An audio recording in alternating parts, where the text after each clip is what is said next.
Assalamualaikum warahmatullahi wabarakatuh. Kami dari kelas K6, Saya Yanti Indriani saya Lisna Lipatu Sakinah, akan mempresentasikan tentang Entity Relationship Diagram atau disingkat dengan ERD.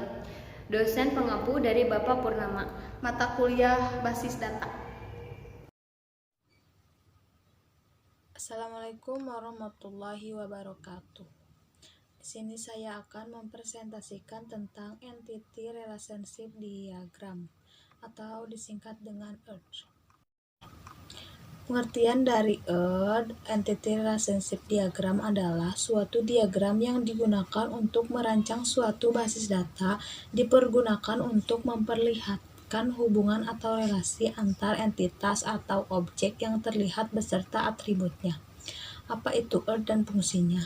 Jadi, ERD atau Entity Relationship Diagram adalah suatu bentuk diagram yang menjelaskan hubungan antara objek-objek data yang mempunyai hubungan antara relasi. ERD digunakan untuk menyusun struktur data dan hubungan antar data, dan untuk menggambarkannya digunakan notasi, simbol, bagan, dan lain sebagainya. Kapan ERD digunakan? ERD atau berfungsi sebagai bentuk pemodelan basis data yang kemudian dapat dikembangkan dalam berbagai proyek sistem informasi. Contohnya rekayasa software. Dalam membentuk suatu rekayasa software, kita memerlukan sebuah konsep yang akan dipakai dalam proyek ini berbentuk ERD atau juga disebut Entity Relationship Model. Jadi kita dapat memanfaatkan ERD sebagai kerangka atau konsep dasar dalam suatu sistem informasi. Komponen yang dipakai di dalam ERD biasanya erat kaitannya dengan data flow diagram DFD untuk menampilkan sebuah data store. Tujuannya adalah untuk memvisualisasikan bagaimana proses data dapat saling terhubung dan dapat mengkonstruksi data relasional. Selanjutnya, simbol Entity Relationship Diagram ERD. Yang pertama, entitas. Entitas merupakan kumpulan objek yang dapat teridentifikasi secara unik. Di dalam ERD, entitas dilambangkan dengan bentuk persegi panjang. Kemudian, entitas lemah akan digambarkan dengan bentuk persegi panjang kecil di dalam persegi panjang yang besar.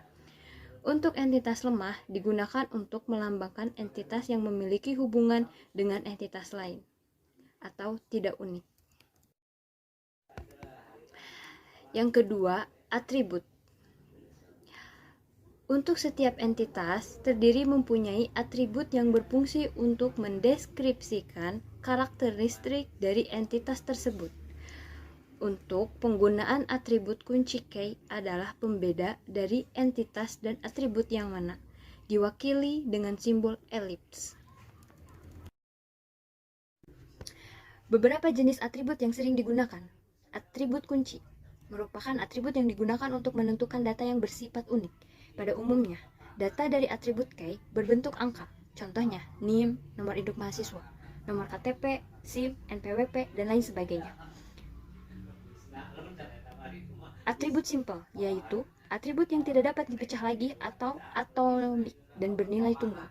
Contohnya adalah alamat rumah, kantor, nama penerbit, tahun terbit jurnal, dan lain-lain. Atribut multinilai merupakan atribut yang memiliki sekelompok nilai untuk setiap entitasnya. Contoh dari atribut multivalue adalah kumpulan nama pengarang dalam sebuah novel. Selanjutnya, atribut gabungan, yaitu atribut yang berasal dari susunan atribut yang lebih kecil dalam artian tertentu.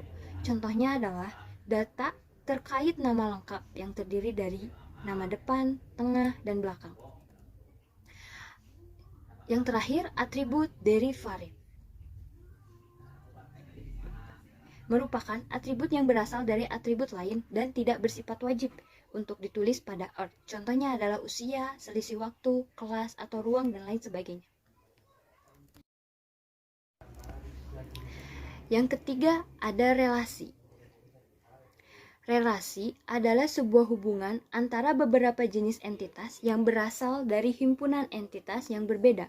Bentuk relasi ini akan dilambangkan dengan bentuk belah ketupat. Terdapat 3 jenis relasi yang digunakan dalam Earth. One-to-one, yang berarti setiap entitas hanya boleh memiliki relasi yang satu entitas yang lain. Contohnya adalah data mahasiswa dengan data NIM. Selanjutnya, one-to-many, merupakan hubungan antara satu entitas dengan beberapa entitas, dan begitu pula sebaliknya. Contoh implementasinya adalah data terikat guru dengan siswa sekolah dasar. Selanjutnya, many to many, merupakan hubungan antara beberapa entitas yang memiliki lebih dari satu relasi. Contohnya adalah siswa SMP dengan data terkait ekstrakurikuler yang tersedia. Yang keempat, ada garis.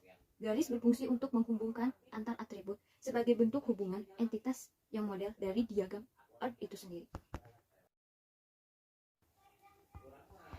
Tips dan tutorial Earth. 1.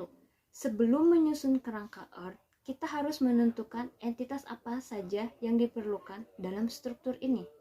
Yang kedua, kemudian tentukan relationship atau hubungan antar satu entity dengan yang lain. Yang ketiga, setelah terbentuk relationship, tentukan cardinality ratio dan participation constraint dari entity.